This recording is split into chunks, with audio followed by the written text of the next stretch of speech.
benarkah bendera merah putih itu konsepnya Habib Alikwitang? Yang kedua, benarkah kemerdekaan 17 Agustus itu perintah Habib Alikwitang? Dan yang ketiga, benarkah lambang burung Garuda karya Habib Hamid Al-Gadri? Kita lihat sekarang, itu bukan asli dari Sultan Hamid, tetapi itu adalah perbaikan dari kehendak Presiden Soekarno yang ditugaskan kepada seorang seniman yang bernama Dullah. Bendera merah putih konsep Habib Alikwitang. Enggak benar. Terus terang ketika dengar cerita-cerita seperti itu, saya menganggap justru merugikan diri mereka sendiri sebenarnya. Ketika mereka selalu mengajukan diri seakan-akan seperti itu, keluarga Nabi ada hubungannya, dia akan merugikan dirinya sendiri. Karena apa? Siapa yang mau percaya? Paling-paling lingkungan dia sendiri kan? Dan itu artinya apa ya? Tidak ada gunanya juga buat dia. Dia akan merusak dirinya sendiri. Assalamualaikum warahmatullahi wabarakatuh. Salam sejahtera untuk kita semua. Salam sejahtera untuk seluruh saudara-saudaraku sebangsa dan setanah air.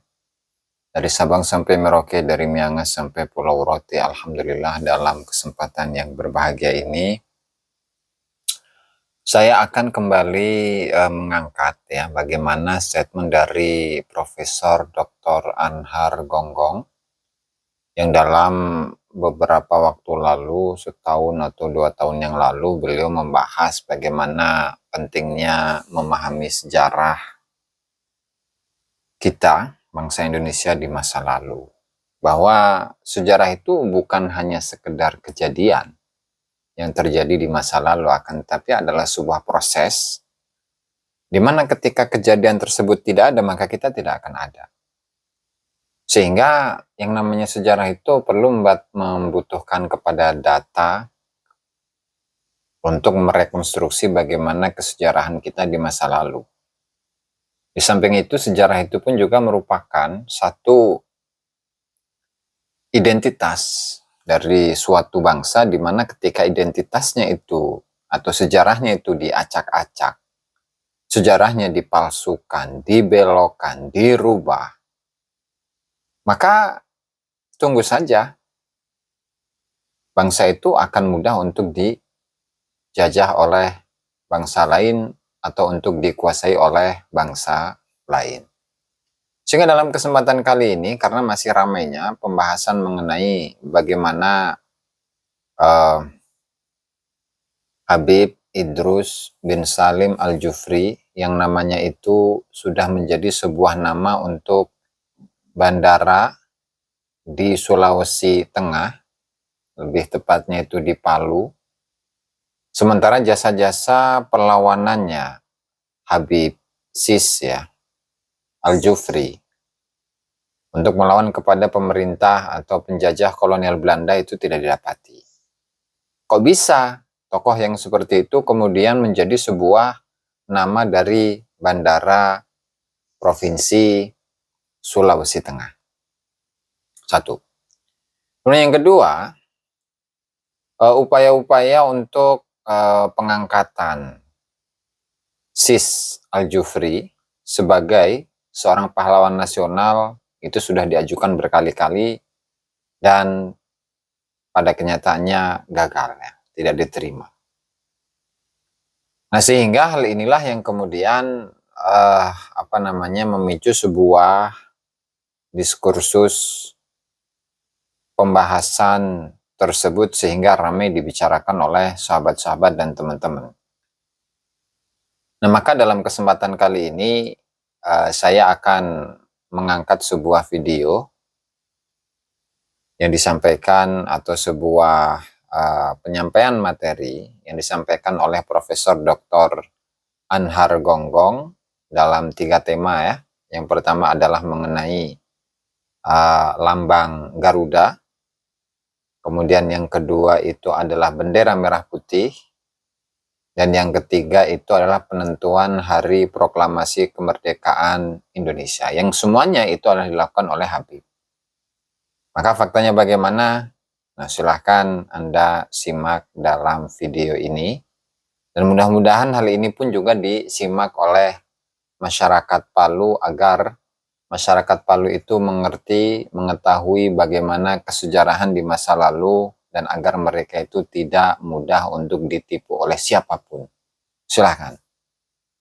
Habaib datang ke Indonesia bukan untuk melas. Kami nggak diajarkan minta-minta, saudara. Jangan khawatir. Habaib datang ke Indonesia bukan untuk meraup daripada harta, enggak.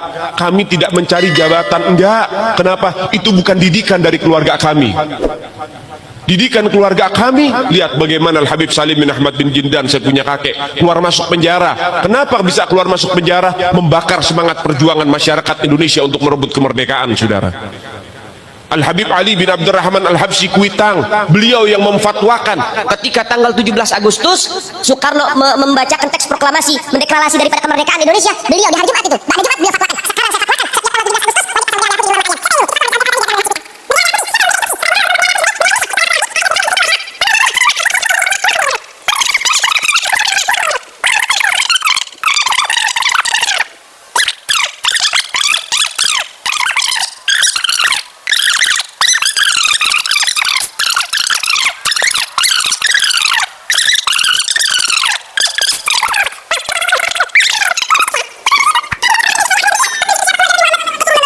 cucunya Nabi Muhammad. beliau bukan penjahat.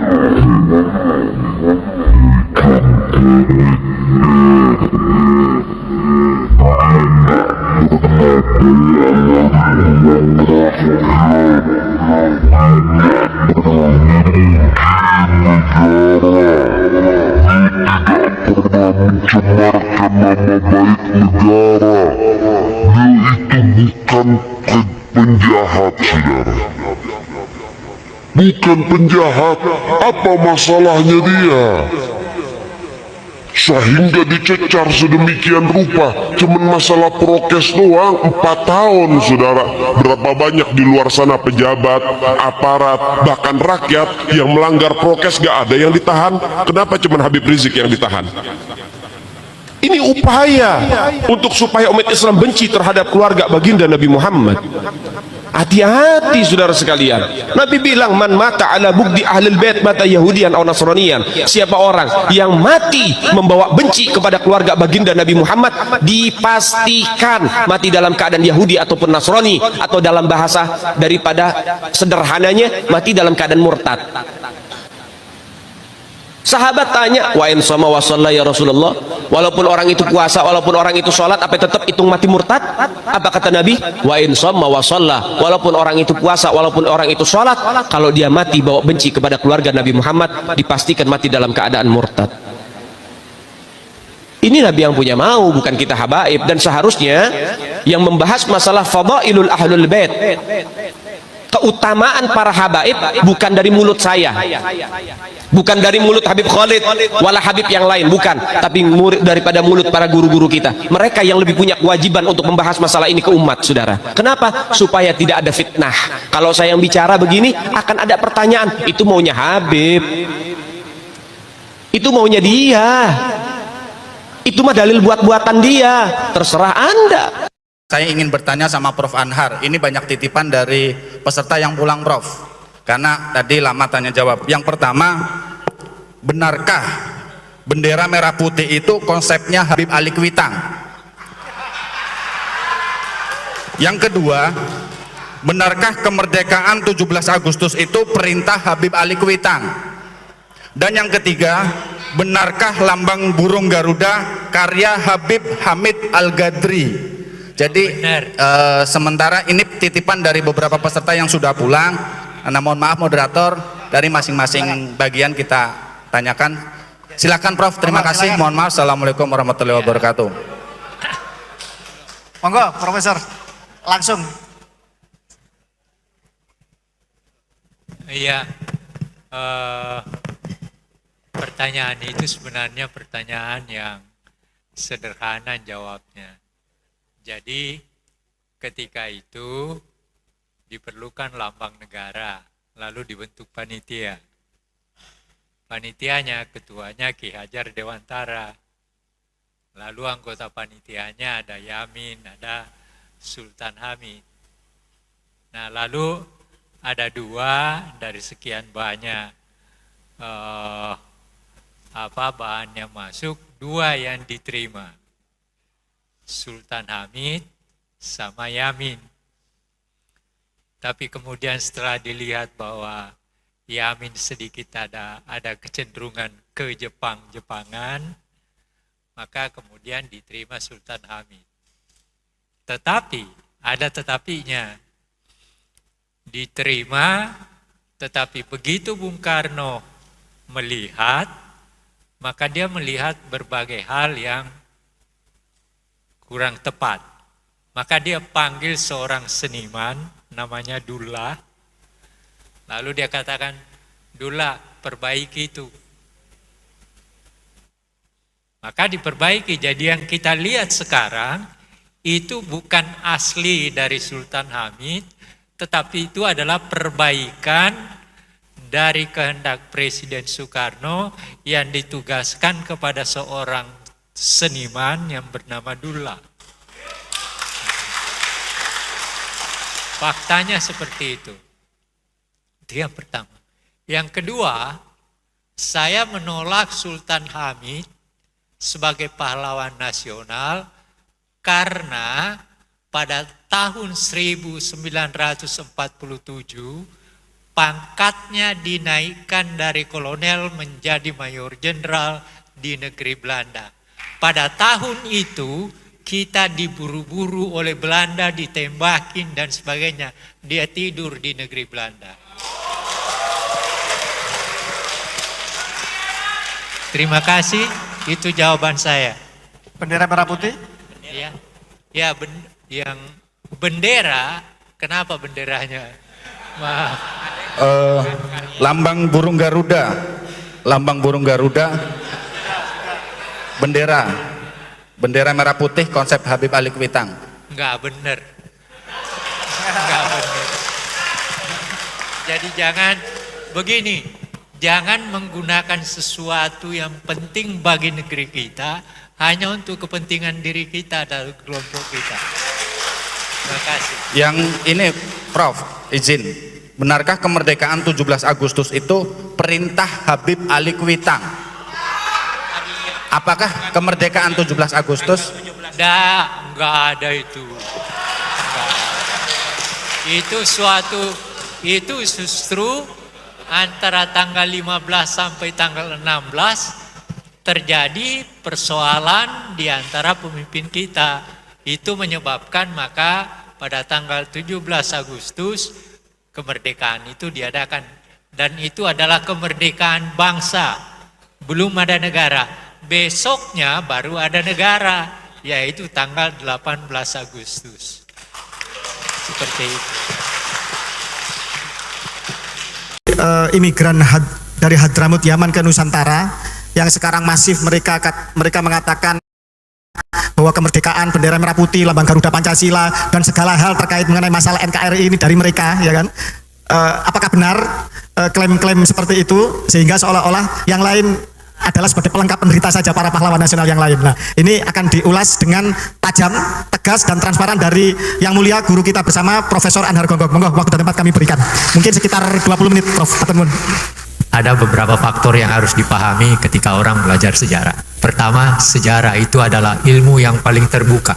Orang baru menyebut dirinya, pandai menyebut 2-3 nama orang sudah merasa dirinya sejarawan. Itu biasa. Yang kedua, masyarakat Indonesia adalah masyarakat yang kompleksitasnya paling tinggi di antara negara-negara di dunia. Jadi kalau terjadi seperti apa yang dikatakan oleh pembicara tadi, itu sebenarnya bukan sesuatu yang aneh.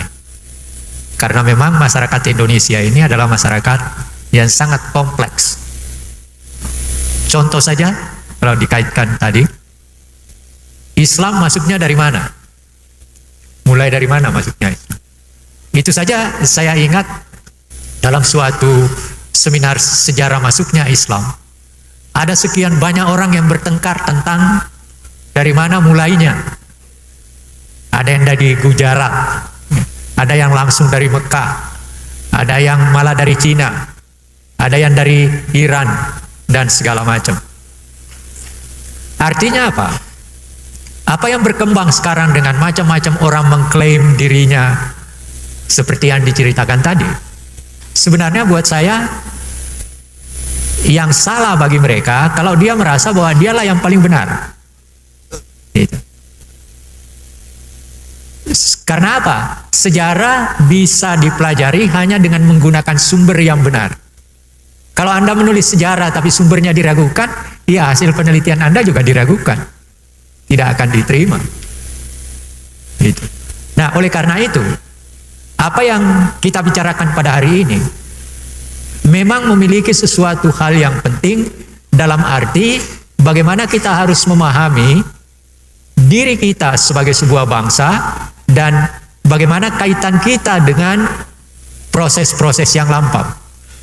Kalau ini tidak dipahami, maka akan terjadi, bahkan nanti akan melahirkan satu hal yang tidak kita kehendaki. Apa yang diceritakan tadi menurut saya, kalau itu dibiarkan dan mereka merasa dirinya yang paling benar, dia bisa akan melahirkan konflik yang tidak ada akhirnya. Dan itu kan tidak ada gunanya. Untuk kepentingan bangsa kita, yang mayoritas Islam, dalam arti kata pengakuan,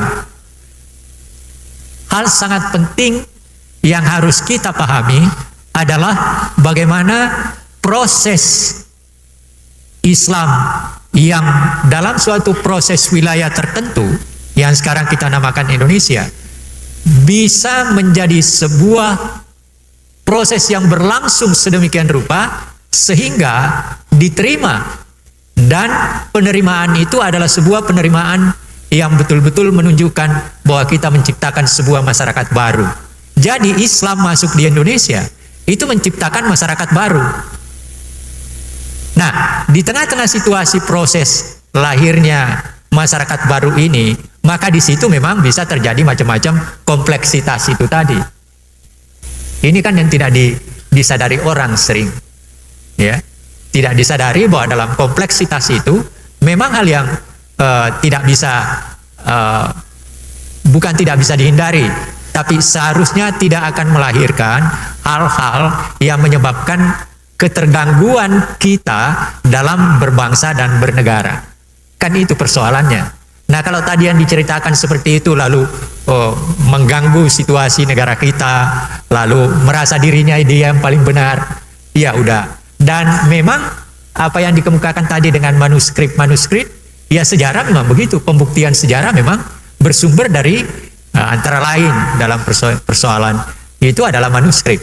Nah, dalam hal tertentu sebagai negara begini, ada dua hal utama juga yang kita sebagai bangsa harus ketahui.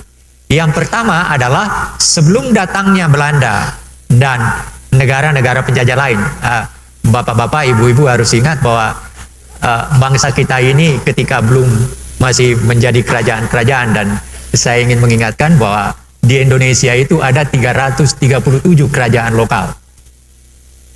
Ya, 337 kerajaan lokal. Dan dalam proses keislamannya mempunyai khas-khasnya sendiri.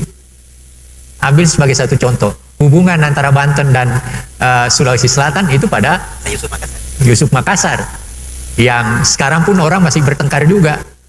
Kuburnya ada di mana? Ada yang mengatakan ada di Afrika Selatan, ada yang mengatakan dikembalikan ke Goa. Nah, lalu ada yang mengatakan ada di Sri Lanka. Kan ini suatu hal yang biasa dalam sejarah. Bahkan dalam hal tertentu, orang yang mempunyai peranan yang sama pada situasi tertentu bisa berbeda pendapat. Saya bawa untuk menunjukkan ini. Contohnya, Pak Hatta dan Pak Adam Malik. Pak Hatta menulis sebuah buku sekitar proklamasi. Pak Adam Malik juga menulis sebuah buku yang judulnya sama, sekitar proklamasi juga. Nah, yang menarik apa? Di dalam buku Pak Adam Malik dikatakan, oh, peranan pemuda itu sangat penting dalam proses menuju kepada proklamasi.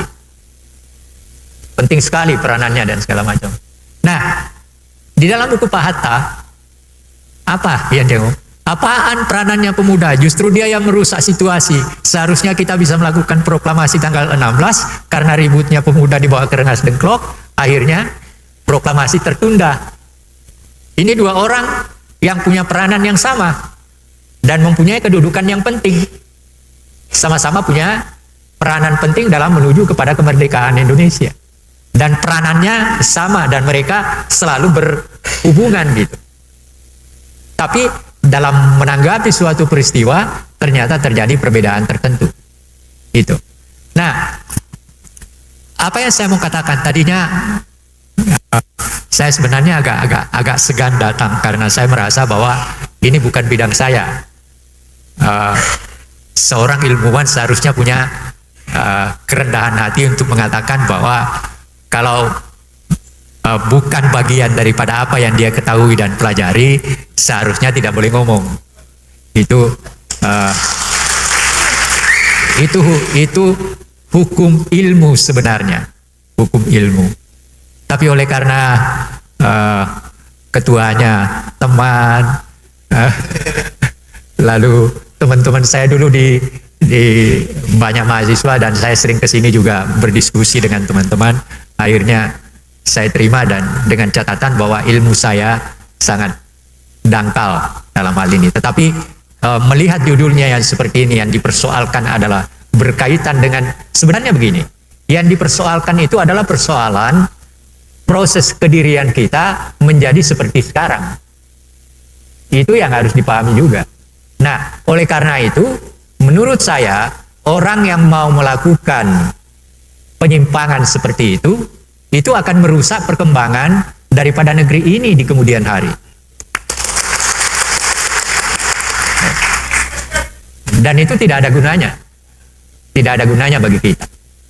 Yang penting bagi kita adalah bagaimana kita menggunakan sejarah secara benar untuk menatap dan menuju ke hari depan. Nah, saya mau mengatakan begini. Ada kesalahan orang di dalam memahami sejarah. Apa kesalahan itu? Kesalahan itu ialah dia hanya mengatakan dan memahami bahwa sejarah itu sekedar masa lampau. Sudah, itu selesai. Pendapat ini adalah sangat keliru. Kelirunya di mana? Kita tidak berada di sini tanpa kita ada di masa lampau dulu. Anda tidak duduk di sini sekarang menjadi sebuah bangsa merdeka kalau dulu tidak ada yang berjuang untuk mendudukkan kita sekarang.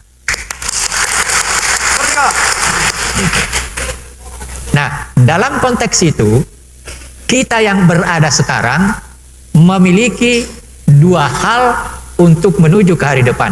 Dua hal itu yang mana? Masyarakat atau generasi sekarang yang berada di sini dan mengatur kehidupan bersama kita bersumber dari masa lampau, tetapi sekaligus merancang masa depan. Oleh karena itu, generasi sekarang adalah generasi yang paling strategis untuk melanjutkan kelangsungan hidup kita ke depan. Nah, oleh karena itu, berdasar ini sebenarnya salah satu faktor mengapa saya mau datang. Karena saya mau mendengar bagaimana pendapat, ya, bagaimana pendapat dari para hadirin, dari para pembicara nanti di dalam memahami sejarah dan proses kelangsungan kita ke depan. Kenapa? Saya selalu berbicara tentang masa depan, walaupun tidak ada orang yang bisa meramalkan masa lampau, masa datang dengan seenaknya. Tetapi sumber daripada usaha untuk memahami masa depan itu adalah masa lampau dan bagaimana masa kini, generasi kini menggunakan masa lampau itu untuk melihat dan merancang masa depan. Itu sebabnya mengapa saya mau datang untuk ngobrol bersama Anda. Karena apa? Kemajuan yang sekarang, yang kita miliki, Anda sekarang tidak, kalau tidak punya handphone pusing kepala kan? Iya kan? Itu baru satu faktor, belum faktor yang lain. Nah, saya ingin mengatakan kepada Anda, khusus kepada umat Islam, generasi mudanya, ada satu hal yang saya ingin sampaikan kepada Anda. Tolong kuasai ilmu. Ilmu apapun yang Anda harus miliki. Kita itu Pak, pendidikan kita, coba bayangkan. Pendidikan kita ini adalah paling rendah di antara 100 sekian negara, kita cuma berada di antara dalam pengertian mutu sekitar 80-90. Coba rendahnya. Tadi malam ada pembicara di TV yang mengatakan begini, IQ bangsa Indonesia itu di Asia Tenggara yang paling rendah nomor 2. Ini bukan, saya mengungkap ini bukan untuk merendahkan diri kita. Saya ingin membangun kesadaran kepada kita semua, kesadaran baru bahwa tantangan yang kita hadapi ke depan tidak akan pernah bisa kita selesaikan kalau hal-hal kecil kita selalu bertentangan. Kita selalu bertengkar hanya karena persoalan kecil. Saya tidak tahu, walaupun memang saya sendiri sedih ketika terjadi, terus terang di kampung saya istilah Habib itu nggak ada. Orang Bugis tidak mengenal Habib. Tidak ada istilah Habib. Baru setelah saya di Jawa, apalagi di Jakarta, baru saya istilah itu saya dengar. Tapi di antara kami, di antara saya nggak tahu kalau sekarang sudah ada pengaruhnya. Tapi antara tahun 50 sampai dengan tahun 60, istilah Habib itu tidak dikenal di Sulawesi Selatan. Itu fakta, itu fakta. Tetapi orang keluarga Pak siapa? Ayahnya Pak Shihab, ya, Pak Kurai Shihab, itu orang yang saya sangat hormati. Itu adalah memang keluarga yang sangat dihormati di Sulawesi Selatan. Tetapi bukan oleh karena kearabannya, tetapi oleh karena keilmuannya.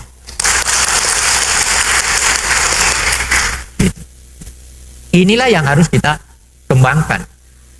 Ya, saya terus terang ketika dengar cerita-cerita seperti itu, saya menganggap justru merugikan diri mereka sendiri sebenarnya. Ketika mereka selalu mengajukan diri seakan-akan seperti itu, keluarga Nabi ada hubungannya, dia akan merugikan dirinya sendiri. Karena apa? Siapa yang mau percaya? Paling-paling lingkungan dia sendiri kan? Dan itu artinya apa ya? Tidak ada gunanya juga buat dia. Dia akan merusak dirinya sendiri. Gitu. Nah, ini yang saya ingin katakan kepada bapak-bapak, mengapa memenuhi undangan teman saya untuk menyampaikan hal ini. Karena saya mempunyai kekhawatiran terus terang. Kalau ini berkembang di kalangan kita dan meluas, yang rusak siapa? Yang rusak kan orang Islam juga. Iya kan? Kalau terus ini Anda bertengkar, kita bertengkar dan sebagainya, hanya mempersoalkan yang sebenarnya tidak perlu dipersoalkan. Yang penting kan bagaimana kita menjalankan agama Islam berdasarkan ajaran Tuhan lewat Nabi Muhammad. Kenapa kita mengatakan bahwa kita adalah orang hebat karena kita turunannya itu? Padahal belum tentu. Kan artinya memalukan dirinya sendiri. Ini yang harus dipikirkan oleh kita semua. Dan kepada yang terhormat para hadirin, mari kita begini, mohon maaf saya menggunakan istilah yang barangkali jarang didengar. Istilah saya, tolong ini, banyak orang pintar yang bodoh. Banyak orang pintar yang bodoh. Oleh karena itu dalam peristiwa sejarah jangan mengabaikan kebodohan itu. Karena terkadang perang ini banyak terjadi oleh karena orang pintar yang bodoh. Dan saya khawatir kalau kita terus lanjutkan ini, yang akan berkembang adalah nanti akan terjadi pertengkaran di antara orang pintar yang bodoh itu. Dan itu akan merugikan kita, akan merugikan bangsa ini.